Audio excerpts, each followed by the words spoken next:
Hola, ¿cómo estás? Buenas tardes, te doy la bienvenida otra vez a Todo Tiene un Porqué en la televisión pública argentina. Hoy, una vez más, te invitamos a viajar en el tiempo, en este caso hasta el año 1986, un año que para nosotros los argentinos, bueno, tiene muchos recuerdos felices, tal vez empezando por el más feliz. El 86 es el año épico de Diego Armando Maradona, ¿no? El año en el que en un mismo partido tenemos la mano de Dios y el barrilete cósmico, el año en el que en México Argentina gana su segunda Copa Mundial y por supuesto estaremos hablando de eso. También el 86 es el año en el cual el presidente Raúl Alfonsín propone un proyecto muy audaz que seguramente habría cambiado la historia argentina. No se concretó, pero Alfonsín quería mudar la capital federal de Buenos Aires a Viedma Carmen de Patagones. Es un proyecto que tuvo una vida relativamente corta, pero interesante, y vamos a estar hablando sobre eso. Pasaron tantas otras cosas que prefiero que las cuenten mis compañeros. ¿Cómo estás, Paloma Boxer? Muy bien, ¿vos, Juan? Bien, gracias. En 1986 también fue el último año en que se vio desde la Tierra el cometa Halley.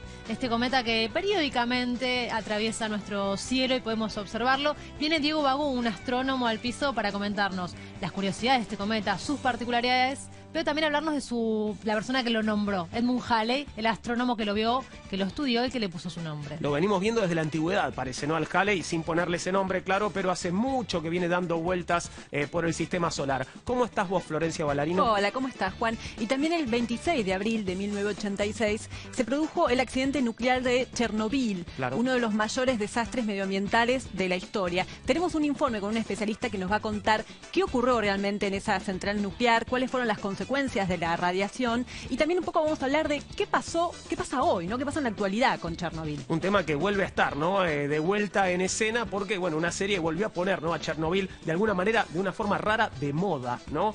Parece. ¿Cómo estás vos, Maximiliano Tomás? Muy bien, Juan, de una forma muy rara. Sí, sí. Mencionabas la segunda Copa Mundial de la selección argentina y la última, desgraciadamente. Sí, no quería decirlo, pero bueno, así es hasta el momento, sí. Bueno, y vamos a hablar que ese año, que en 1986 murieron 3 escritores muy importantes. Tal vez el escritor mexicano más importante del siglo XX, el escritor argentino, por supuesto, más importante del siglo XX. Veíamos ahí las imágenes de Jorge Luis Borges. Bueno, Borges es el argentino, el mexicano Juan Rulfo. Bien. Y la intelectual francesa y la escritora francesa, tal vez también un hombre central y uno de los primeros referentes del feminismo, Simone de Beauvoir. Fue un año, digamos, bastante trágico para el legado de la literatura contemporánea. Además, se publicaron 2 libros muy importantes y eso te lo dejo para después. Eso sí, me dejás con esa intriga, entonces para dentro de un ratito. Ahora, sin más vueltas, vamos a presentar a nuestro primer invitado para hablar del año 1986. ¿Quién viene, Maxi?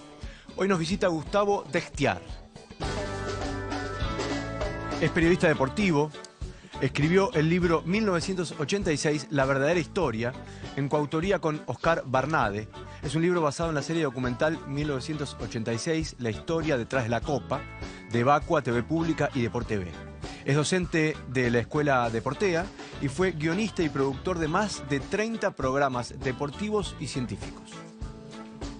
Muchas gracias, Gustavo, por estar con nosotros. Gracias a ustedes. Bueno, contame primero el contexto, ¿no? ¿Qué podría decirse como en general sobre esa Copa del Mundo en particular, la del 86? Es la segunda que se juega en México, ¿no? La primera vez que un país repite Copa del Mundo como organizador, y un poco, no digamos por casualidad, pero no era el país indicado para ser elegido para hacer la Copa del Mundo, sino que el original era Colombia.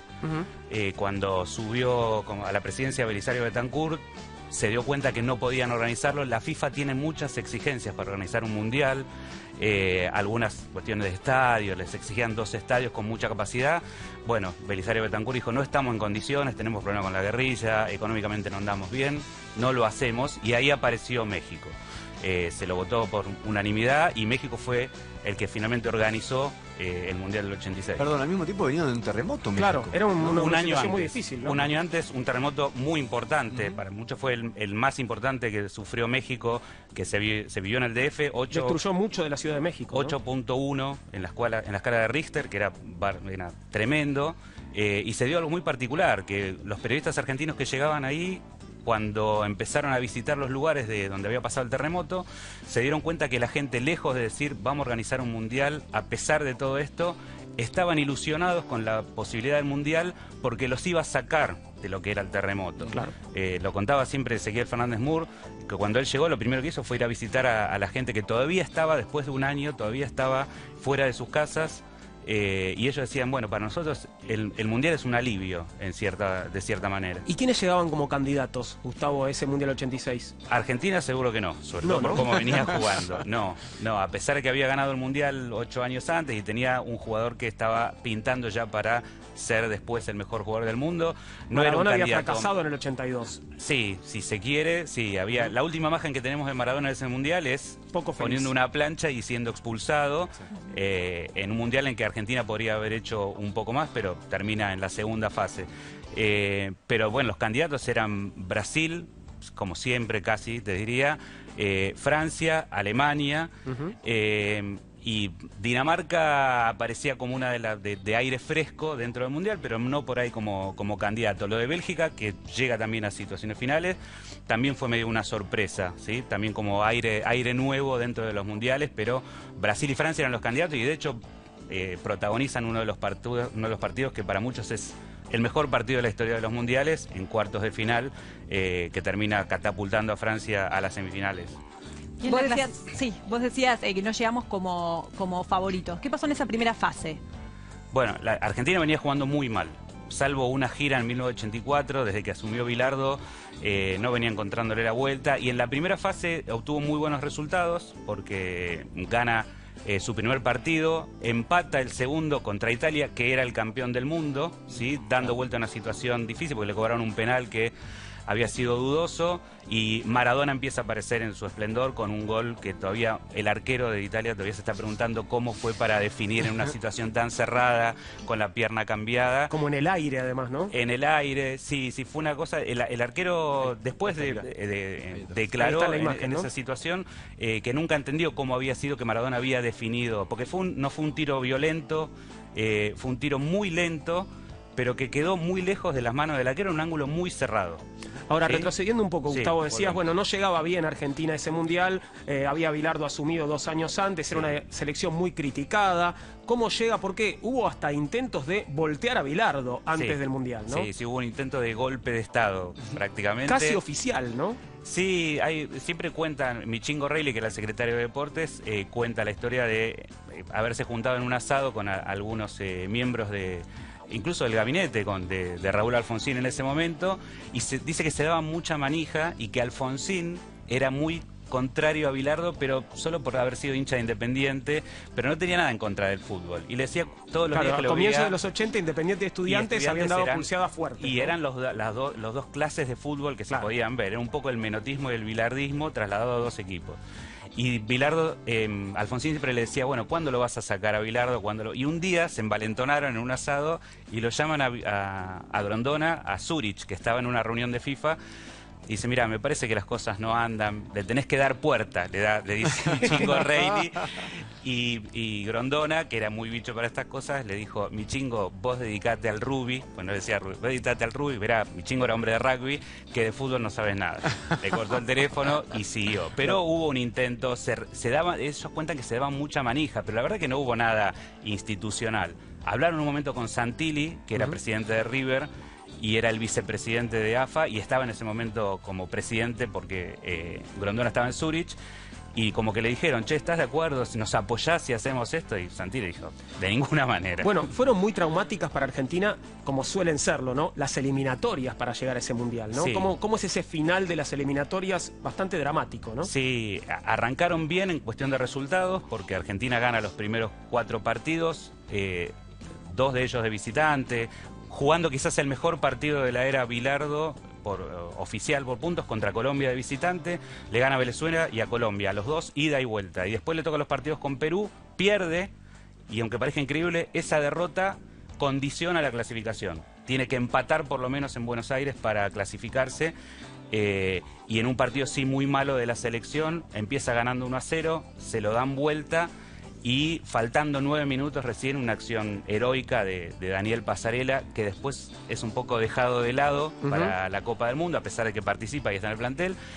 Argentina empata y logra la clasificación, pero muy agónica, con momentos, te diría, dramáticos, Como la de en Palermo, una cancha ¿no? embarrada, Sí. lluvia, o sea, era todo para un guión de película.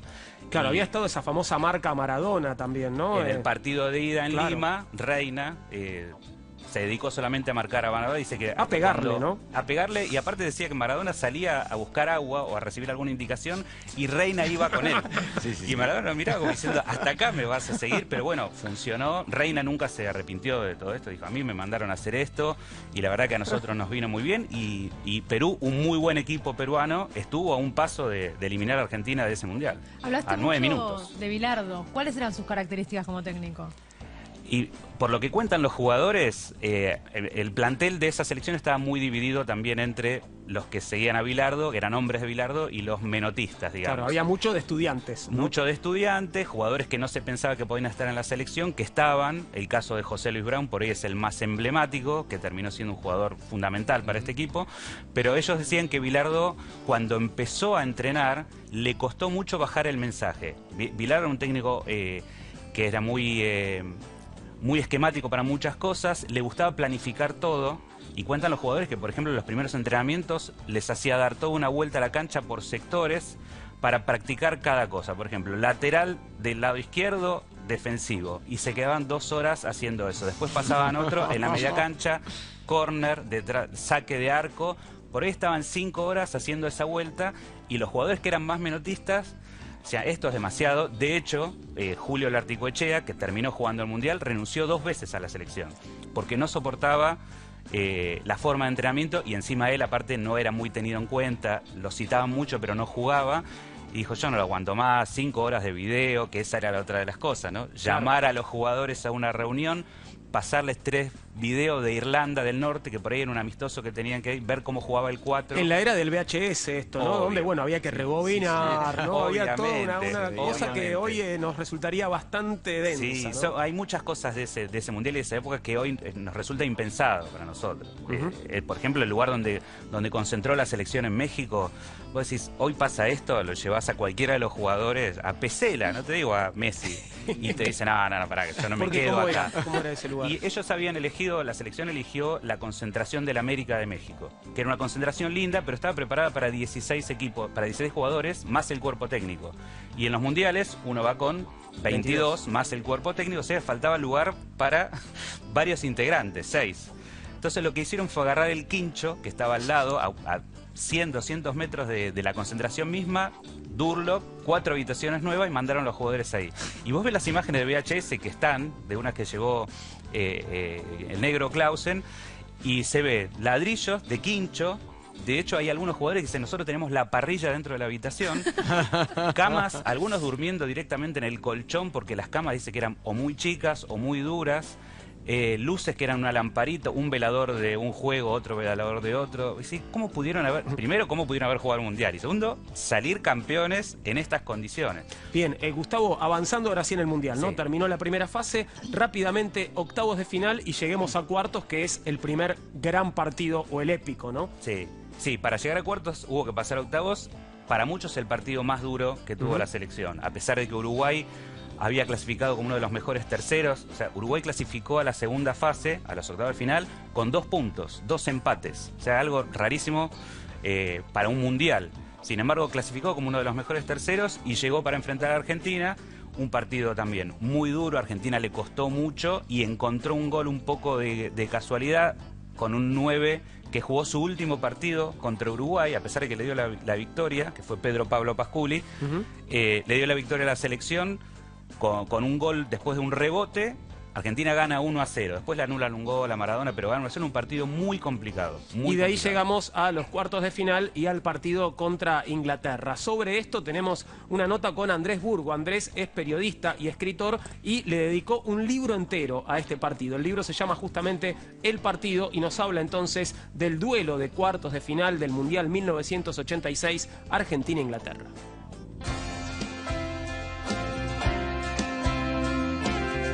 El 22 de junio de 1986 se jugó a las 12 horas locales, a las 3 de la tarde en Argentina, un partido por los cuartos de final del Mundial México 86, que es Argentina-Inglaterra. Fue mucho más que un partido por los cuartos de final. Es un partido que inconscientemente quedó o conscientemente quedó en la memoria de todos los argentinos porque ocurrió todo lo que puede ocurrir en un partido de fútbol, ocurrió en 90 minutos. Hay dos jugadas que quedaron con nombre propio, es algo muy raro, los goles no suelen tener nombres, en este caso sí ocurrió. Uno es la mano de Dios y el otro es barrilete cósmico. La mano de Dios es una frase que dice o no dice Maradona, no sabemos porque nunca lo escuchamos, no hay un video de Maradona diciendo fue con la mano de Dios. Maradona dice que la dijo, pero hay periodistas que dicen que no, que en verdad es un periodista de una agencia de noticias, ANSA, que le dice, Diego, habrá sido la mano de Dios. Y Maradona dijo, habrá sido. A partir de ahí, algunos diarios mexicanos titulan la mano de Dios y quedó. Y barrilete cósmico claramente se refiere a la pilada del segundo gol. Y Víctor Hugo Morales hizo más lindo lo que era muy lindo, algo increíble. A partir de su relato en Radio Argentina, inmortalizó también el segundo gol. ¡Con la bala! ¡En la corrida memorable!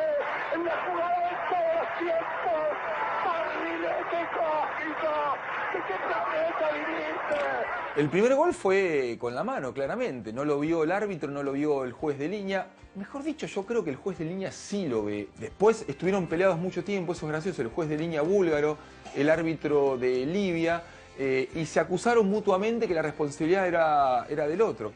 Maradona claramente le da con el puño, sale corriendo, ahí está en gran parte el secreto de su gol, de confundir al árbitro. Maradona empezó a festejar, el árbitro no lo vio y así se convirtió el primer gol. El segundo gol es la obra cumbre de la historia de los mundiales, pese a que haya sido en cuartos de final. Maradona agarra la pelota después de otro error del árbitro que no se suele ver. Todos vimos la jugada a partir de que el Negro Enrique se la pasa a Maradona. ¿A quién se la pasa el Negro Enrique? Se la pasa a Batista con un foul tremendo que le hace a un jugador inglés. Es un foul muy evidente que el árbitro no cobra, es otro gran error. Maradona recibe la pelota después del Negro Enrique, la recibe en el campo de juego de Argentina y empieza a hacer un desparramo enorme. Esa Argentina-Inglaterra lo tuvo todo, no solo por los goles, no solo por Maradona, no solo por los errores del árbitro, sino porque 4 años antes Argentina había estado en guerra con Inglaterra en el conflicto de Malvinas.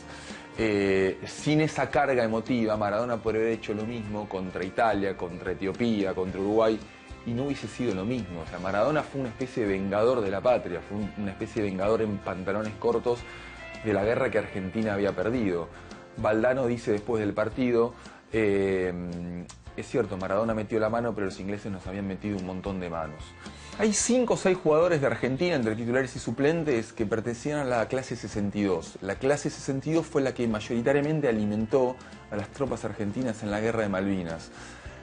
Muchos de esos jugadores pudieron haber estado en Malvinas. Burruchaga mismo cuenta que durante el conflicto, 4 años antes del partido, tenía que ir todos los días al regimiento de patricios con el miedo lógico de que tal vez lo subían a un avión y se lo llevaban para el sur.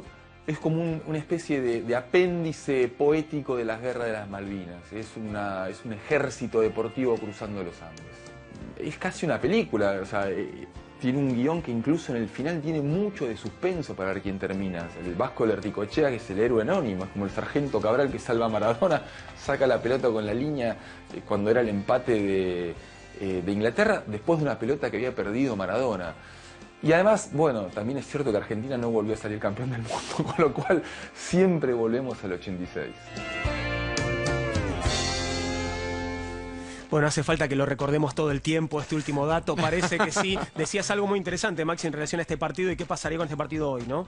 Sí, bueno, claro que evidentemente con el VAR hoy le anularían el gol a Maradona. Los 2 goles, ¿no? Porque cobrarían tal vez el foul en la jugada del barrilete cósmico, ¿no? Sí, en realidad ahora el VAR para esas jugadas de full, salvo que sea por expulsión, no lo utilizan. Pero habría que ver si lo ven de arriba, porque la mayoría de los periodistas que estaban ahí, incluso gente en el banco de suplentes, al principio dijeron que no habían visto la mano de Maradona. Fueron los que estaban ahí cerca, obviamente los jugadores de Inglaterra sí, pero los que estaban en el palco de prensa, les pasó, uno de los pocos que lo vio fue José Luis Barrio, un periodista que era del Gráfico. Y se cayó la boca. Y dice que anotó gol anulado porque hermano, y que después uno lo codió, le dijo lo cobró, y salieron corriendo. Pero la mayoría en el banco, te diría que casi ninguno había visto la mano. Esa fue la mano de Dios. Te propongo ahora que veamos una vez más, sí, ya sé que lo viste muchas veces, pero tenés ganas de verlo de vuelta, el barrilete cósmico con el legendario relato justamente que da nombre a este gol, es el relato de Víctor Hugo Morales. 86, Ahí lo tiene Maradona, lo marcan dos, pisa la pelota Maradona, arranca por la derecha el genio del fútbol mundial y deja el tercero a tocar para Borruchaga, siempre Maradona, genio, ta, ta, ta, ta, ta, ta, ta. ¡Gol!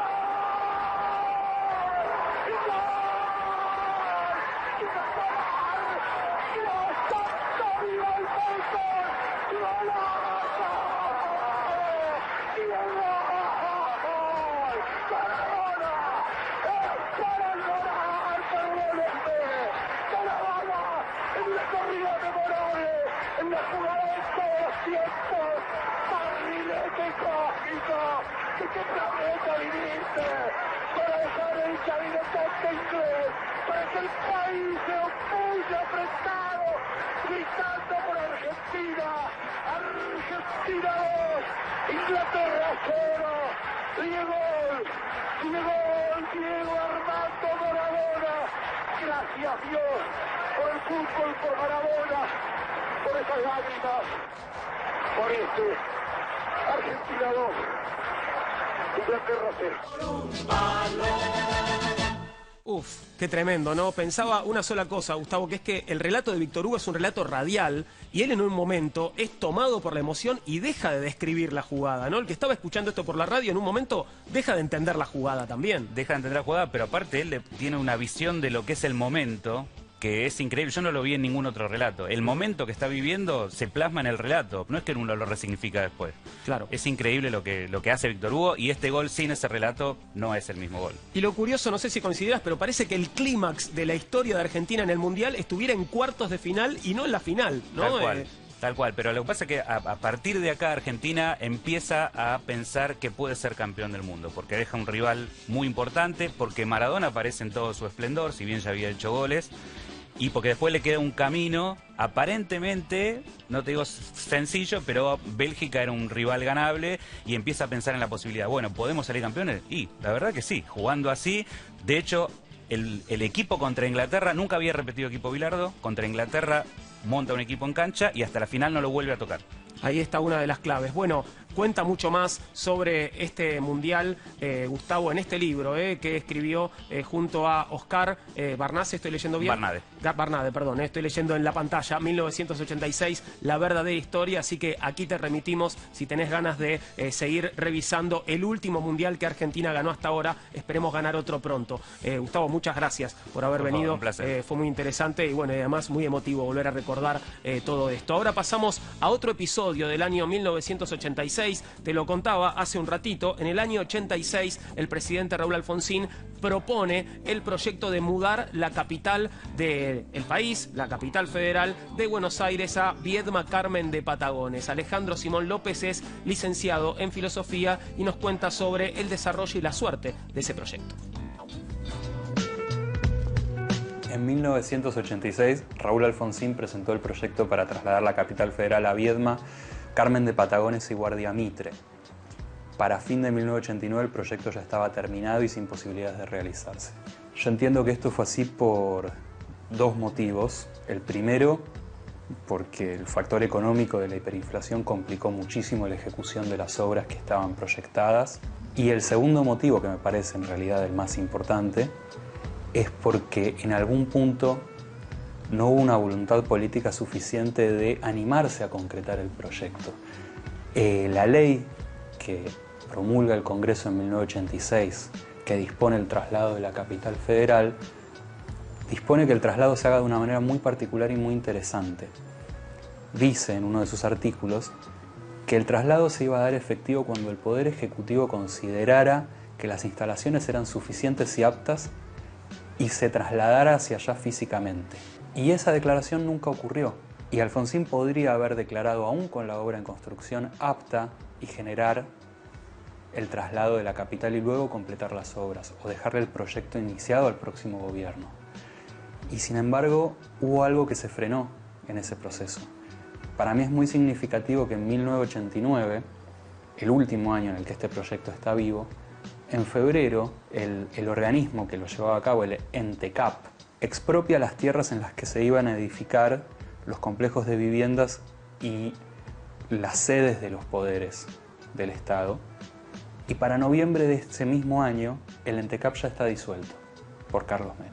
Siguiendo con esta línea, si Alfonsín hubiera dispuesto que las instalaciones estaban aptas, aún de manera preliminar, Carlos Menem al asumir se hubiera encontrado con una situación distinta. ¿Por qué? Porque Alfonsín era muy consciente de que con él trasladar aunque sea una partícula mínima del Poder Ejecutivo a Viedma o a Carmen de Patagones, ese traslado sería una realidad. Y esa mudanza de la capital federal hubiera ocurrido. Y hubo algo del orden de lo político y de la toma de decisiones, de la voluntad soberana que decide y actúa y dice esto va a ser así, que Alfonsín en ese momento decidió no tomar. Supongo que por lo complicado del año 89. Uno de los argumentos que están presentes para el traslado de la capital está en una pieza de comunicación oficial de Presidencia del año 86, en la que el propio Alfonsín, en una voz en off, hace una declaración muy simbólica y muy significativa con respecto al litoral marítimo argentino, y hay que entender que esto viene 4 años después de la Guerra de Malvinas, en la que dice que los argentinos históricamente hemos dado la espalda al mar argentino, pero que es necesario crecer, y que ese crecimiento tiene que ser hacia el sur, hacia el mar y hacia el frío. Y ahí señala concretamente la puerta de la Patagonia, que es Carmen de Patagones y Viedma, como el punto en el que se tiene que emplazar el capital simbólico de la nueva Argentina. Y esa es la elección de ese territorio que históricamente jamás fue considerado para encabezar o para ser la cabeza de un país. En ese mismo discurso de Alfonsín hay una declaración muy significativa con respecto al territorio nacional, en la que dice que cada país tiene el espacio que utiliza, abundando a la idea del desierto patagónico y de la necesidad de poblar ese desierto. Ideas que no pudieron llevarse a la práctica y que habrían seguramente modificado muchísimo la historia reciente de nuestro país. Mandanos tu porqué a porqué@mandarinatv.com. En Facebook nos encontrás en Todo Tiene un Porqué. En Instagram y Twitter @porqué_TV. Después de la pausa volvemos para seguir hablando del año 1986, el paso del cometa Halley, la literatura, los que se fueron ese año. Esperanos, volvemos enseguida.